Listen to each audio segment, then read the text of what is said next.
یو کس تپوس کړی که یو رشتہ دار د څه غرض دپاره یا تا ته نقصان رسولو په نیت باندې تا سره رشتہ داري کوي نو د هغه سره رشتہ داري ختمول پکار دی که نه رشتہ داري ورسره مه ختمو او د هغه د نقصان او ضرر نه ځان بچ کوه. نقصان او ضرر نه ځان بچ کو، رشتہ داري ورسره مه ختمو، احتیاط ساته. مسلمان هغه اودني هغه ویښ وي، هغه دا ګوري چې دا سړی ما ته نقصان خو نه کوي.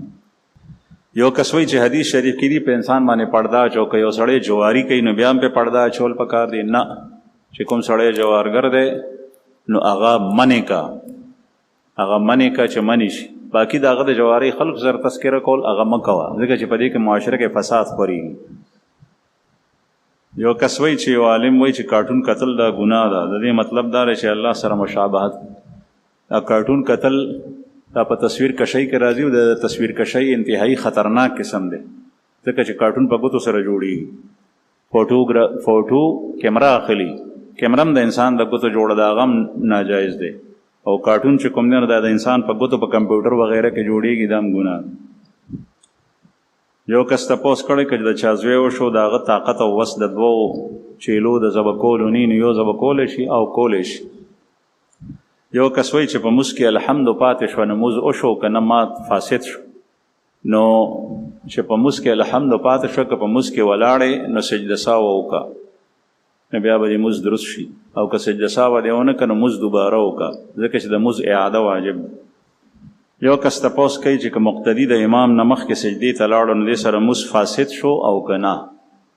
که مقتدي د امام نه مخکې سجدې ته لاړو او امام سجدې ته لا نور را رسېدلی چې دې مقتدي د سجدې نه سر پورته کړی و نو د دې مقتدي مونځ فاسد شو. او که چېرې مقتدي د امام نه مخکې سجدې ته لاړو او تر اوسه پورې مقتدي لا په سجده کې سر پروت دی چې امام ورسره په سجده کې یو ځای شو نو د مقتدي مونځ وشو او دا کار یې ګناه وکړه. د الله رسول فرمایي چې کوم سړی د امام نه په مونځ کې مخکې ځي نو دی دې ویرېږي چې د ده سر د خر د سر په شان نشي. یو کس وایي که امام ته فتح ورکړی شي نو په ده باندې سجده سهو واجب ده او که نه فتح سره سجده سهو نه واجبېږي. که امام په قرات کې ودرېږي او قرات یې دومره نی کړی چې په هغې مونځ روا کېږي او تا فتح ورکړه او امام روان شو نو سجده سهو پرې نشته. یو کس وایي چې بعضې خلک جانماز په مونځ کې لغو رامات کي د قبلې د طرف نه، او د هغه سوچ دای که چېرې دا ما رامات نه کړو نو په دې باندې شیطان ودرېږي او سجدې کوي. نو دا عمل کول څنګه دي؟ نو دا مفروضه ده د عوامو د ځان نه دا خبره جوړه کړې ده، ځکه چې شیطان کله سجدې لګوي، شیطان خو د سجدې نه تښتېدلی دی او ګمراه شوی دی. نو دا خلکو جوړه کړې ده. البته که چېرې یو سړی جانماز په دې نظریې او عقیدې سره نه ماتوي بلکې په دې خیال باندې ماتوي چې دته بیا کرکه ورځي چې دی په جانماز باندې سجده لګوي، خلک په هغې باندې خپې کېږي، په هغه ځای باندې چې کوم ځای باندې سجده د ده لګي د دې وجې د جانماز ټپ کې یا مات کړي نو دا خیر دی، جایز دی. یو کس وایي چې ما په کپړو باندې ختم نبوت زنده‌باد لیکلي دي. بعضې خلک ما ته وایي چې ته باتروم ته ځې نو دا ګناه ده. دا ټیک نه ده په کپړو باندې ختم نبوت زنده‌باد لیکل. په زړه کې د عقیده وساته او هغه په خپل عمل کې او په قول کې راوله. یو کس وایي چې ما ته مور 500 روپۍ راکړې چې دا چا غریب ته ورکړه. زما یو غریب ملګری و، هغه څخه د درزي پیسې نه وې، کپړې ورکړې وې، نو ما هغه ته 500 روپۍ ورکړې چې درزي ته دا په اجرت کې ورکړې. نو دا ما ټیک وکړله او که نه. نو که چېرې هغه واقعي غریب وي ستا هغه ملګری هغه سره د درزي پیسې نه وې نو بیا دا غریب دی، ورکول جایز.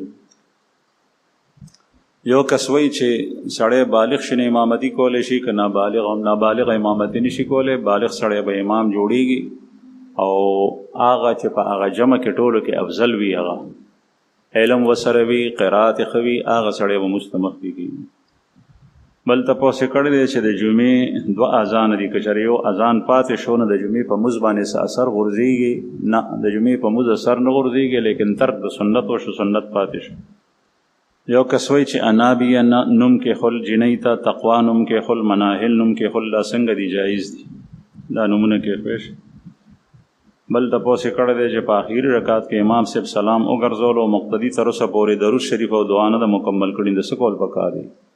درود شریف د مکمل کې او بیا سلام وګرځوي. یو کس وایي چې یو سړی ډېر ګناهګار وي او ډېر شرمنده وي الله ته په خپلو ګناهونو باندې، او دی غواړي چې الله جل شانه ناراضګي او غصه ختمه کړي، ده ته څه عمل کول پکار؟ صدقه دې ورکړي، د ولې توبه وباسي، بیا چې د کوم عمل د کړی دی ګناه د هغې تلافي که کیدی شي تلافي دې وکړي، که نشي کیدی فرض وي هغه دې قضا راړي چې قضا یې راړی شي. آینده دپاره د عزم وکړي چې بیا به داسې نه کوم، او څه صدقه دې ورکړي صدقه.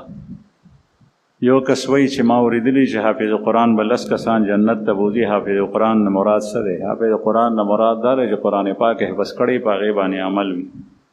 یو کس وایي چې زه یو دکان کې ملازم وم، زما تنخوا ډېره کمه وه، ما به د تنخوا نه علاوه په پټه باندې لږې لږې پیسې زیاتې اخیستې، د هغې ازاله څنګه وکړم؟ څومره پیسې چې دې زیاتې اخیستې دي هغه مالک ته واپس کړه. ازالې طریقه یې دغه ده، او دا پیسې حرامې دي چې کومې دي پټې اخیستې. که چېرې ته په کمه تنخوا باندې راضي نه یې، نو هغه ته ووایه چې زه به دې تنخوا تا سره کار نه کوم، بل چا سره لاړ شه یا په هغه تنخوا سیوا کړه. بل تپوس یې کړی چې ما یو کس سره ظلم کړی دی، زه د هغه نه معافي څنګه وغواړم؟ که هغه عمل داسې وي چې معافي ترې نه غوښتی شي، نو معافي د هغه نه مه غواړه او الله جل شانو ته رجوع که توبه وباسه. بل تپوس یې کړی دی چې زه زکات ورکم او دا یو مالدار سړي لاس ته لاړ شي، ما ته پته نه نو زکات ادا شو او که نه؟ چې تا ته پته نه وي چې دا مالدار دی نو زکات ادا شوی.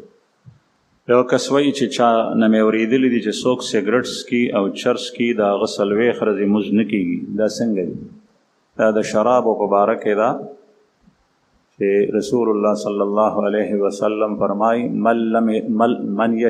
چې کوم سړی شراب اسکی، من شرب الخمر فلم يقبل له صلاة 40 صباحا، 40 ورځې د هغه لمونځ نه قبلېږي چې کوم سړی شراب اسکی. بیا علما فرمایي چې د هر نشهیي دا حکم دی. نو سګرټ فضول خرچۍ کې راځي لیکن نشه پکې نشته، او چې کوم څیز کې نشه ده مسکر شی دی نو د هغې نه ځان ساتل پکار دي، او د دې نه مراد دا دی چې لمونځ یې قبلېږي نه. یو کس وایي چې زه یو ځای کې ملازم یم، په هغې کې د خنزیر غوښه خرڅېږي، دلته ملازمت کول څنګه دي؟ ما ته چا وویل چې ستا د ملازمت دا پیسې اخیستل حرام، د خنزیر غوښه حرامه ده، او د خنزیر ویښته او هډ او پوست دا ټول حرام دي. چې کوم سړی د خنزیر غوښه اخلي خرڅوي یې، دا هم په حرامو کې مبتلا دی، او چې څوک یې خوري دا هم په حرامو کې مبتلا دی.